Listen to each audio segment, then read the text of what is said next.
Alexis purchased 80 ounces of silver. The silver costs $30 per ounce. What was the total price of her purchase? All right, so Alexis gets 80 groups that cost $30 per group. That's going to be multiplication, 80 times 30.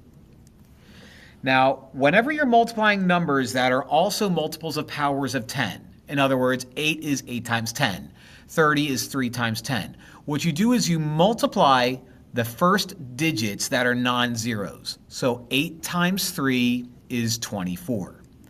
Then you count how many zeros are at the right of each number. So here's a 0 and here's a 0, and you attach that to the end of 24. So this ends up being 2,400. Now, the question is asking, what was the total price of her purchase? So we're not going to just circle 2,400. The total price is going to be $2,400 was the total price of her purchase. And that's it.